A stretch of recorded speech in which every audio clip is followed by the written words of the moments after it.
Good morning, children. Welcome back to online classes.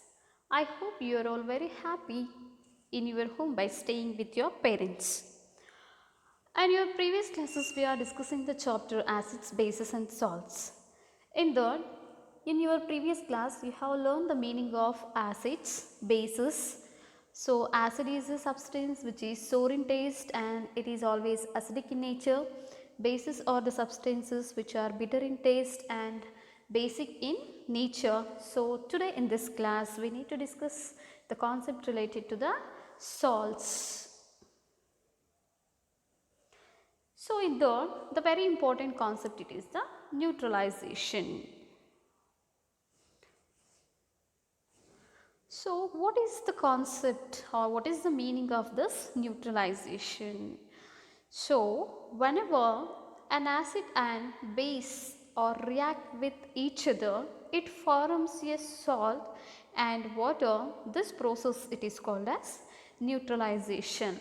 That means neutralization is a reaction in which the reaction between an acid and the base is called as neutralization, and very important you keep in mind it is during neutralization reaction salt and water are formed. So for example, I will give you one example. HCl, it is an acid as it reacts with sodium hydroxide. This is the base. The reaction occurs to form NaCl plus H2O. So here HCl is an acid, NaOH is a base, and after the reaction we are going to get one of the product, that is sodium chloride. It is a salt, and during the reaction water is also going to liberate. That means the reaction between an acid and a base, we will get salt and also water. Such a reaction it is called as neutralization reaction. So let me see how the process of neutralization will be takes place. So for the process of neutralization, so as before I told you that the materials required are any acid. That means here we taken hydrochloric acid and one of the indicator phenolphthalein and a base sodium hydroxide. So by taking all these materials, we will carry out the process of neutralization. So how to carry out the process? Take some dilute hydrochloric acid in one test tube, and to that test tube add 2 to 3 drops of phenolphthalein indicator. So phenolphthalein, it is an indicator as it is added to acid or base, it changes the color, hence it is called as an indicator. Its name is phenolphthalein. Then after adding phenolphthalein indicator to the hydrochloric acid, the solution will be colorless. So as it is a pink in color, by adding this phenolphthalein indicator to the dilute hydrochloric acid, the solution will be colorless.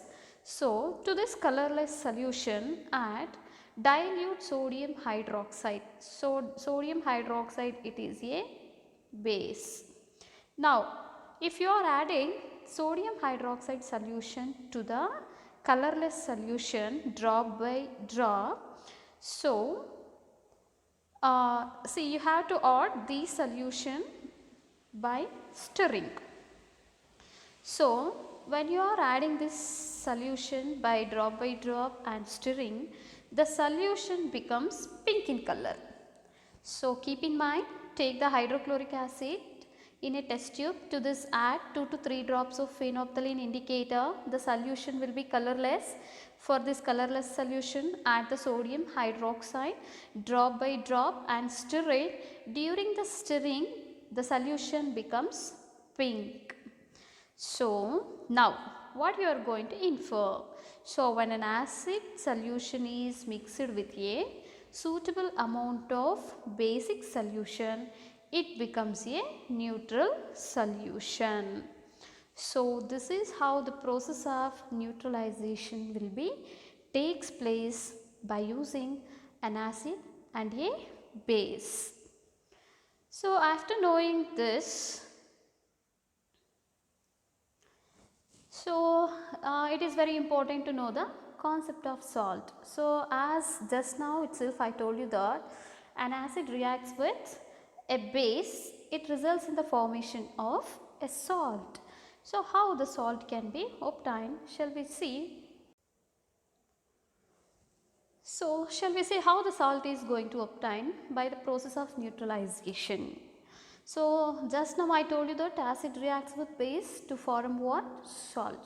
That means salts are the substances formed by the reaction between acids and bases, or else it is formed by the reaction of neutralization. So keep in mind, always salts are formed due to the process of neutralization. That means an acid and base.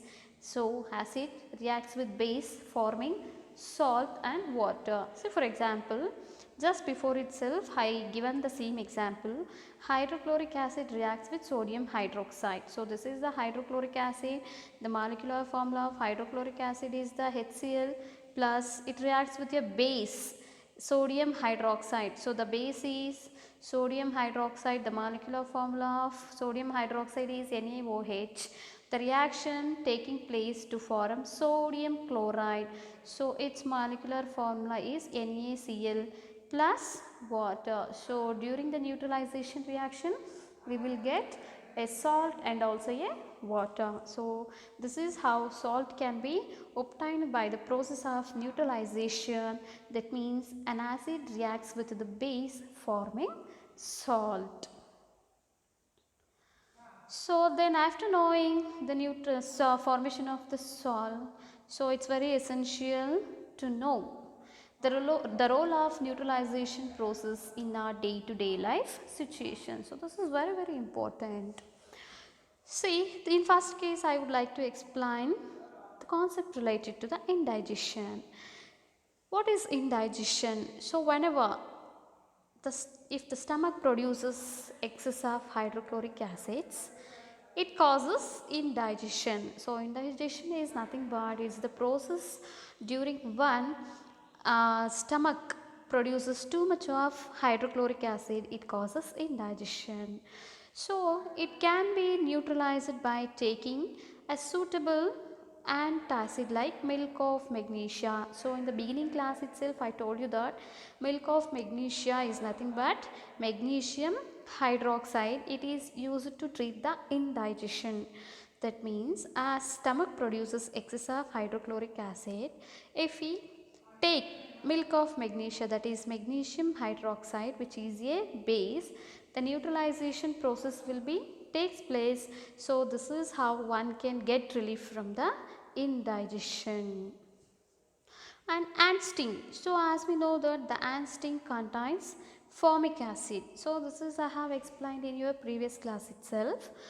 In case when an ant bites, so during this biting, a formic acid is injected into the skin. So as it is an acid, it can be neutralized just by applying a baking soda or calamine solution. So during by adding these to any one of these two, the neutralization process will takes place and a person who is suffering from some problem due to the biting of this ant sting can be get relief. And one more important, so this is very important, that is soil treatment. So in agricultural practices sometimes the plant do not grow well. So this is happen in case when a soil is too acidic or too basic. So keep in mind the plants do not grow in case the soil is too acidic or too basic. In case if the soil is acidic, it can be neutralized by adding quicklime or calcium oxide. Calcium oxide in the sense in Kannada we can say suna. Same as suna anta karitivalva, adanne calcium oxide anta karitive. So if the soil is acidic, we can add quicklime or slaked lime. Slaked lime in the sense calcium hydroxide. When calcium oxide is mixed with water, we will get calcium hydroxide. So which is a basic, hence the neutralization process will take place and it results in the reduce of acidity of the soil. In case if the soil is basic, so it can be neutralized by adding some of the organic matter which releases acid. So this is how we are going to neutralize the reaction, and we can treat if the soil is acidic or basic. So once again you can check the acidity or basic properties of the soil just by using the litmus paper as I explained in your previous class. So and one more important, factory waste. So as we know that the discharge from the factory waste which are sent into the water bodies contain sometimes it may be acids which can kill fishes and other organisms. Hence it can be neutralized by adding some of the basic substances before letting into the water bodies. So this is how we are going to use the process of neutralization in our day-to-day life for our practical experiences. So today in this class you have learned the process of neutralization and the formation of salt and the importance of neutralization reaction in our day-to-day life situations. So observe the video and read the concept. Even after observation, if you got any doubts, just make me a call or send your doubts through the WhatsApp and send me the answers for the questions whatever I am sending through the WhatsApp. Thank you children. Take care of your health. Have a nice day.